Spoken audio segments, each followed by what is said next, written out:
UFC Fight Night Rodriguez versus Lemos.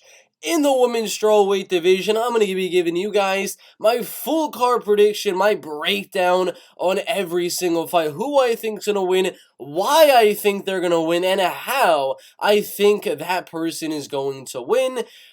For Miranda Rodriguez, Amanda Lemos going to be a 5-round main event. Originally, was supposed to be Bryce Mitchell and Mozart Evloev, but Evloev pulled out. Now we got Mitchell versus Ilya Topuria at UFC 282. That's the only cancellation thus far on this UFC Fight Night. Let's pray for no more fight cancellations on this one, because we had a lot at UFC 280. We had a few last week as well. But it's overall a pretty solid card. Some low-level guys on the prelims, some low-level guys on the main card as well. I'm talking these heavyweights, Chase Sherman and Josh Parisian, but it's an okay card nonetheless. Before we get into the predictions, go down and smash that like button, subscribe to the channel, turn on those notifications, and check the description down below. Top link is all of my bets for an entire month for $2.99. All MMA bets for Bellator, UFC, PFL, etc. And the link below that is $125 for free when you sign up using Burt MMA promo code. With that being said, let's get in to the first fight in the women's bantamweight division. Ramona Pascual and Tamires Vidal in the bantamweight division. Before we get into the prediction, low level.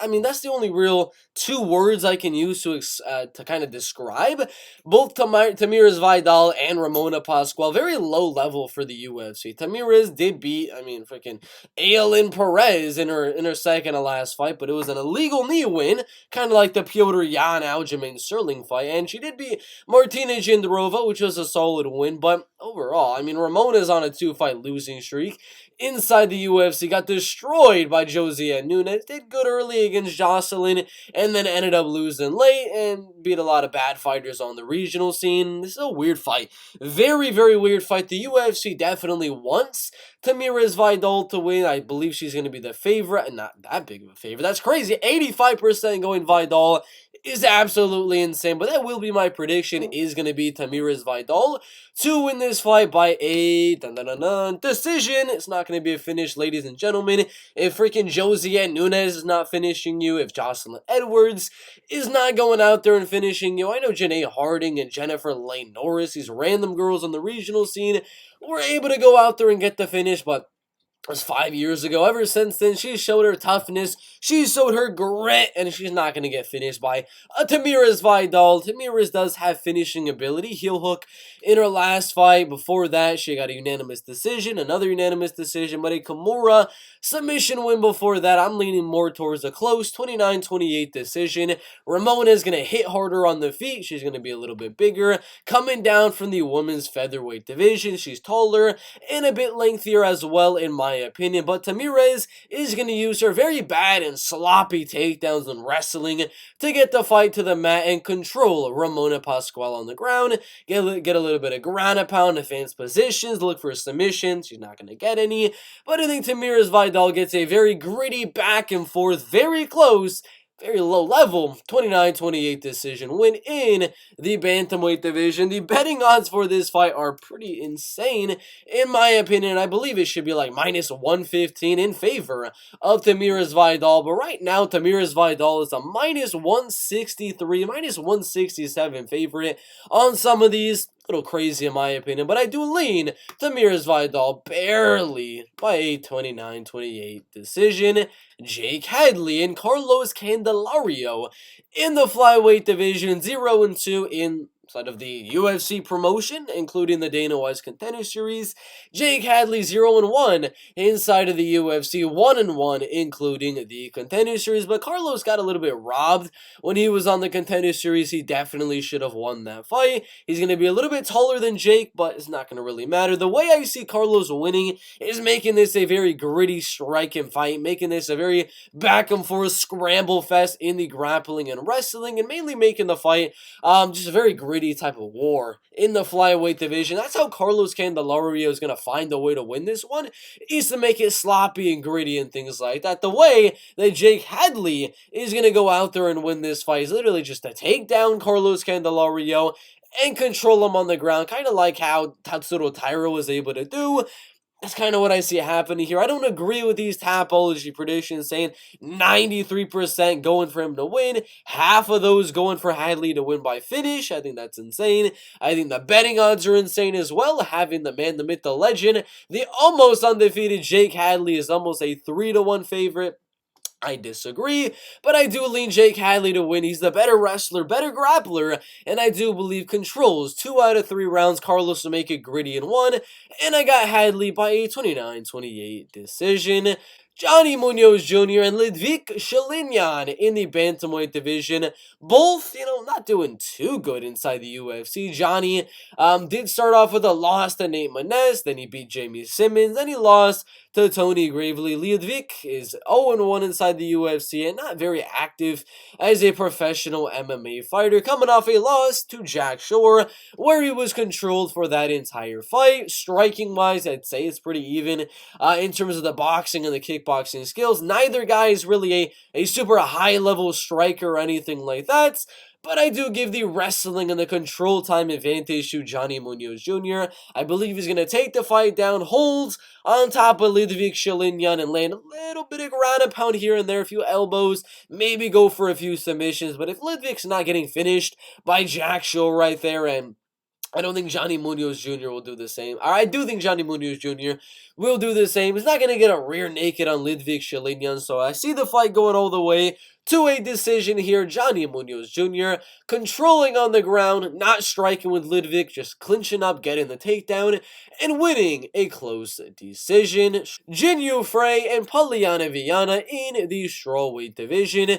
Pretty even fight, especially on the betting odds. Right now, Jinh Frey a slight underdog on this betting odds right here. Started as her as the favorite, but money came in on Polyana Viana. Others have Jinh Frey as the favorite, so depending on what bookie you'll have, it'll either be 50-50, Polyana Viana as the favorite, or some have Jinh Frey as the favorite as well. So it is a very close fight. 69% going Viana on Tapology. A lot of them going by a submission, which I think is a little bit weird. I highly doubt she's going to get a submission win on Jinh Frey in this fight, but it is a close one. Polyana did get an armbar on Emily Whitmore, got an armbar on Mallory Martin, lost by armbar to Veronica Macedo, and then lost a split decision there to Hannah Cifers, one of the most low-level fighters in the UFC. But it's a weird fight. I mean, Polyana is younger, she's a little bit taller, a little bit lengthier than Jinh Frey, but you remember, Jinh Frey was kind of outstriking Vanessa Demopoulos, and arguably should have won that fight. That was a little bit of a robbery, in my opinion, there, and she was doing very good in the striking against Vanessa Demopoulos in that fight, and I believe Jinh Frey is going to have the better wrestling than Polyana Viana. The striking of Polyana is okay, but I think Jinh Frey keeps it very, very even in the striking, mixes in those takedowns. And ladies and gentlemen, we got our first underdog of the night in Jinh Frey at plus 110. I got her winning this one by a decision. Polyana did lose by armbar to Veronica Macedo, but loses decisions on most of these other fights. And when's the last time you've seen Jinh Frey getting a finish? So I see the fight going all the way. Jinh Frey by a 29-28 decision. Benito Lopez and Mario Bautista in the bantamweight division. We got a finish in this fight, in my opinion. Benito is taller. He is lengthier than Mario Bautista. He's 10-1. As a professional MMA fighter, beating Vince Morales in his last fight, losing to Manny Bermudez before that, beating Steven Peterson, Albert Morales, Journey Newsom, some solid guys in his MMA career. He's got 3 knockouts, 2 submissions, and 5 decision wins. I do believe Mario Bautista is going to be better everywhere. I'm going to be dead honest with you. The dude is better on the feet. He is better on the ground. He's more explosive than Benito Lopez, and he's going to have the better grappling and jiu-jitsu game, in my opinion. So it's a weird fight in my opinion because Benito has not fought in 3 years. So if my prediction is totally wrong, do not blame me because I don't know what Benito Lopez has been training in the last 3 years and 2 months. But based off of what I have seen of him, he can keep the striking pretty even on the feet. That's not where I think Murillo is going to do his best work. I think eventually Murillo Bautista is going to get the takedown on Benito Lopez and do what he did with Brian Kelleher, get the back of Benito Lopez and get the rear naked choke submission, or he's going to ground and pound and get a TKO, maybe even an arm triangle choke submission, but something on the ground, rear naked or a ground and pound TKO for Murillo Bautista in round 1 or in round number 2. Miranda Maverick and Shanna in the flyweight division. Another finish, this time in women's MMA. I mean, yes, Shanna is taller. Yes, Shanna is Shayna Dobson. She beat Shayna Mazzani inside the UFC, and that's about it. She got a unanimous decision loss to Macy Chiasson, got destroyed by Stephanie Egger in that fight. I mean, she got destroyed by Gina Mazzani until she came back and got a come from behind victory on that one. She's not good, guys. She's not good at all. Miranda Maverick has already beaten Shayna Young earlier on in her career. I'm remembering a rear naked choke submission in round number 1. After that, she just went on a tear. Got her UFC debut. Did very, very good. Got robbed by Macy Barber in that fight. Lost to Erin Blanchfield, which is a good win from Erin Blanchfield. Then she beat Sabina Mazo by, guess it, rear naked choke submission. So I think this one's pretty simple in my opinion.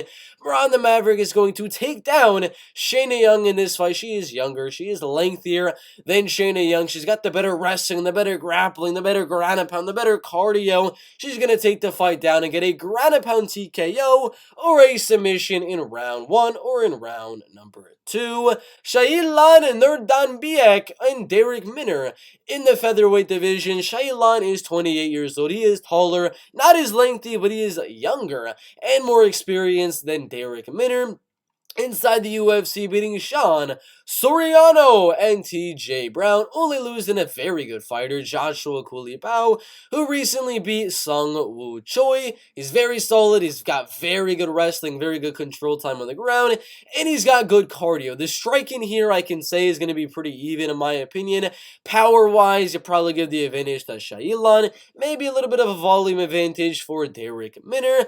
I don't really expect this to be a striking fight, though. The fight should go to the ground a lot during this matchup, and Darrick Minner being a guy that gassed out bad in the Darren Elkins fight, I think that we see a similar sort of thing happen here, where he's going to look good round number 1, his striking's going to look pretty good, he'll land some takedowns on Shayilan Nurdanbieke, but round 2, and in round number 2 and round number 3, Shayilan's going to really come back, his cardio is going to be going to prevail against Darrick Minner, and he's going to control and ground and pound, maybe attempt a few submissions, and win round 2 and round number 3, and win a nice unanimous decision. Maybe a late finish, but I'm leaning more towards a decision.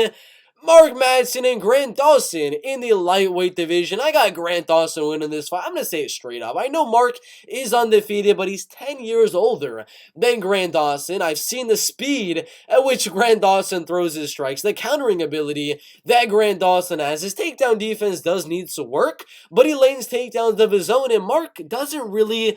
He's not very consistent with with which he's going for the takedown. Sometimes he's going all out, takedown, and sometimes he doesn't go for any takedowns at all, and I think that's going to be a fight.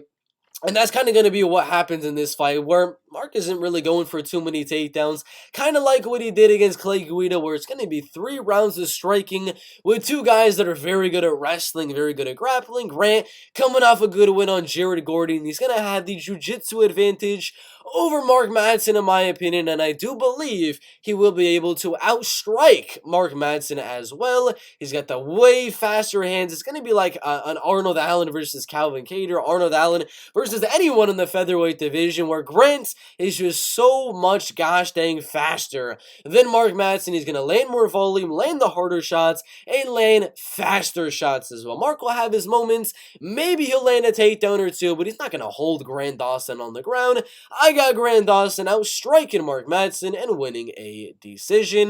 Tagir, Ulanbekov, and Nate Maness in the flyweight division. Nate is definitely going to be the better striker here, knocking out Tony Gravely. In the bantamweight division, submitting Luke Saunders, winning a decision on Johnny Munoz Jr., and getting a lot of finishes on the regional scene. He's 31 years old, same age as Tagir Ulanbekov. He is taller and he is lengthier. His game plan needs to be keep the fight on the feet and outstrike Tagir Ulanbekov. Knock out Tagir Ulanbekov or something like that. The winner of this fight is getting a shot inside of the top 15 of the flyweight division, no doubt. No doubt that is 100% going to happen with this fight with Nate Maness and Tagir Ulanbekov. Is the winner is going to get inside that top 15.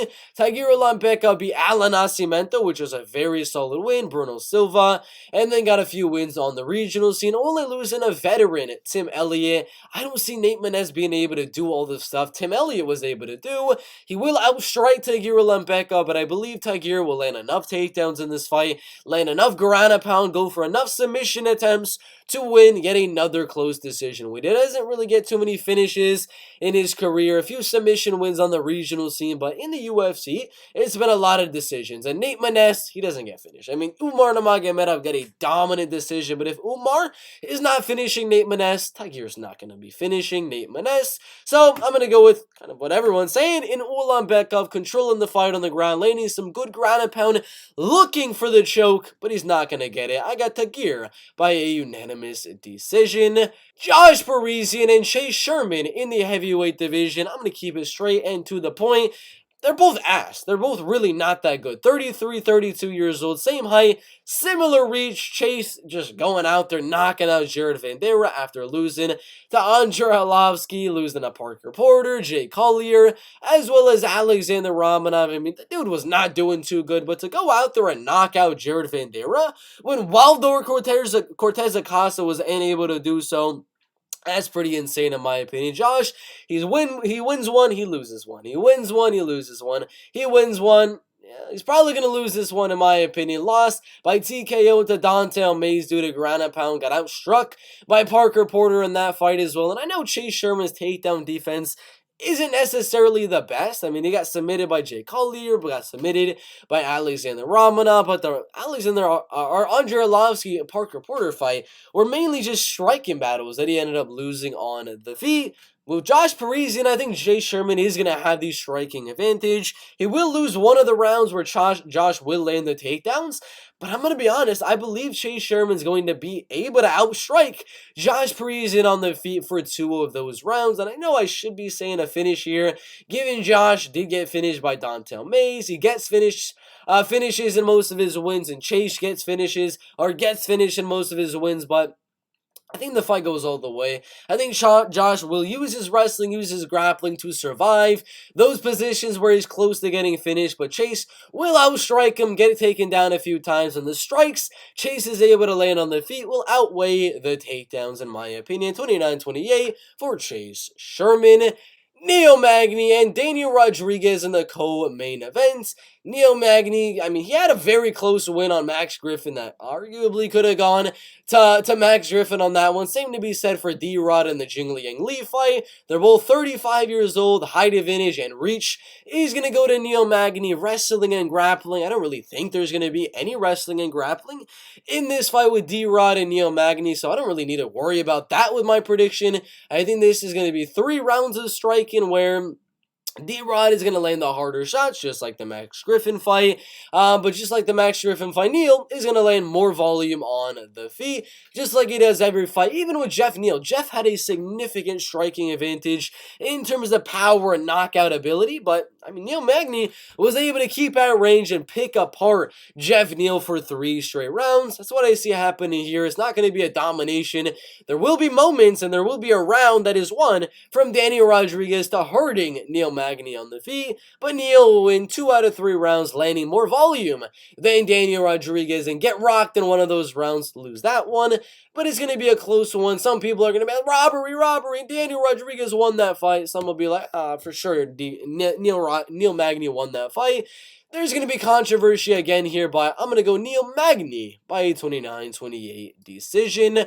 Marina Rodriguez and Amanda Lemos in the strawweight division. I'm going to go, I'll tell you in a bit, but Marina Rodriguez coming off a lot of wins. 4 fights in a row. Amanda Hebas by knockout. Michelle Watterson by unanimous decision. Mackenzie Dern by unanimous decision. And Yan Xiaonan by a split decision, losing to the champ, Carla Esparza, by a split decision. She's going to be a bit taller than Amanda Lemos. She throws more volume than Amanda Lemos. Power is going to be pretty even between Amanda Lemos and Marina Rodriguez. Grappling and wrestling game, I don't really think there's going to be too much of that. But again, it's going to come down to that volume. I said the power is even. I said the grappling and the wrestling is going to kind of cancel out here due to neither girl's probably going to want to wrestle and grapple with the other.